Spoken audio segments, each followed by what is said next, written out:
I was a very shy kid, a very shy children. In school I didn't had many friends, so usually I studied and had few friends. I talked in the class, in the free time of between the classes. I was a good student, a little above average, but I wasn't very good. Just a little above average, my grades. And no, it was. I don't have many memories of my school because it was very. I never gave trouble, to the teachers, to the other kids. Nor the other kids troubled me very much. So it was. Sometimes I had some good evaluation, and the teacher, oh no, you are doing well. No, keep doing this, study. Or you have a good future if you study more. But because I wasn't the most intelligent guy in class, so the teachers didn't pay much attention to me. They preferred to pay attention or to the more intelligent or to the worst. Because I was in between, they didn't care very much. I studied in my college in Fafipa. It's a local college in my hometown.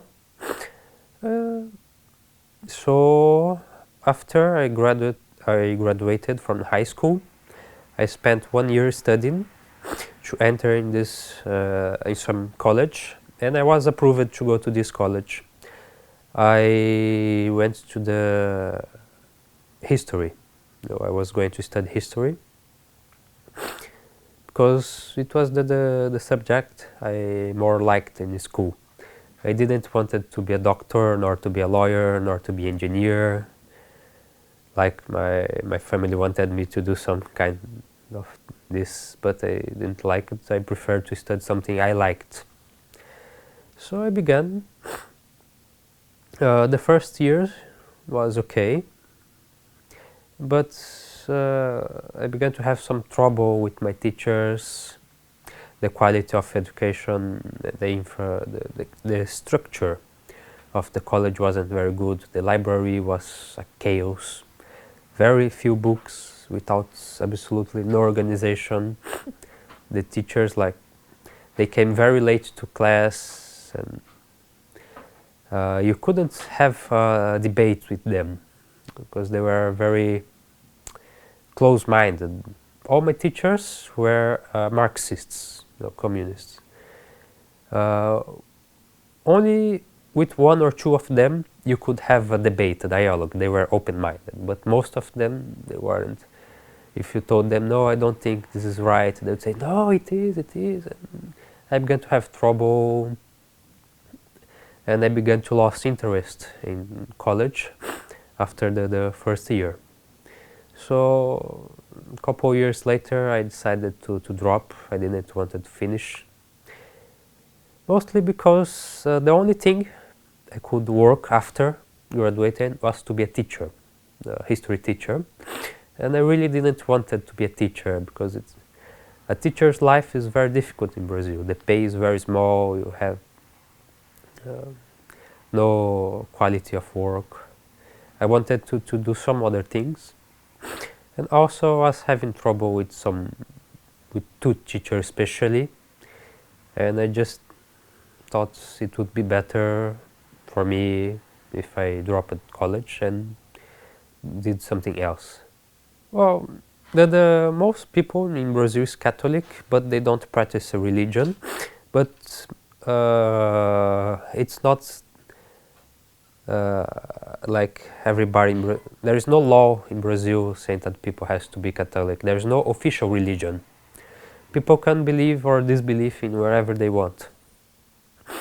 And my teachers, all of them, when they were young, they had because they grew up in a time in Brazil was a military dictatorship, and because they were against the dictatorship, they began to get into these movements that fought the dictatorship, and most of these movements were leftists, Marxists and communists.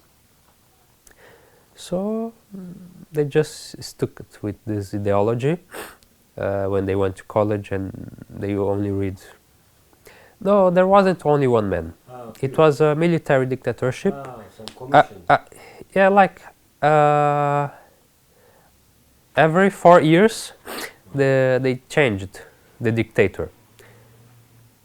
It was every 4 years, a new the military chose another general to be the president.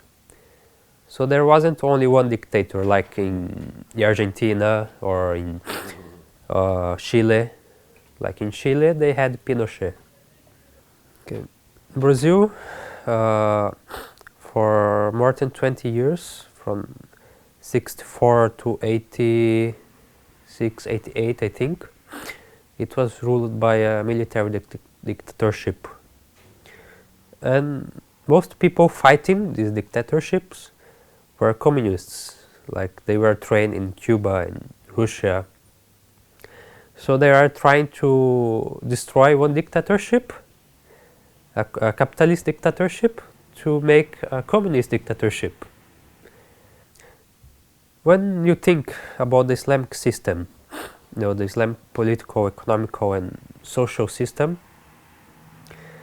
if the people studied it and they implemented the system, instead of going from one extreme to other extreme, then always going to one extreme to another and never having a balance, they would find, I believe, they would find a very balanced way of life to guide the political and economical and social lives of a society. Because the most advanced society, especially in terms of spiritual life, was the time of the Prophet ﷺ. If we study this time, if we study the time of the first Khilafah, and the lives, the time of the big Islamic governments, the big Islamic empires like Salahuddin Ayyubi, the Ottoman Empire, and people try to implement this in their countries instead of going from one extreme, materialism, capitalism and socialism. I think the world could have a better future. Yeah, after the university, I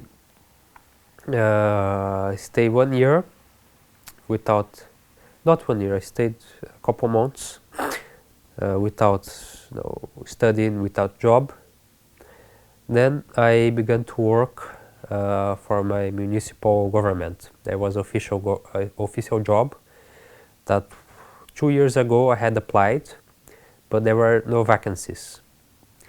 And a few months after I dropped college, I was called. I thought they would never call me to work, but they called me to begin to work. And I was placed to work in the job agency of my city. And so that was my job. I was responsible for basically two functions. To search jobs for other people, and also to apply for their unemployment insurance. So if a person wanted a job, he was unemployed, he would come to me, to the office of the job agency. I would do his paperwork, his abilities, his education, and I would search if there was a vacancy, if there was a job that matched his professional abilities, and try to help him to get this job. And I would also apply for people unemployment insurance. Somebody was fired from his job. I would check the paperwork to see if he had rights to the insurance. So that was my job. I worked there for 1 year and 2 months.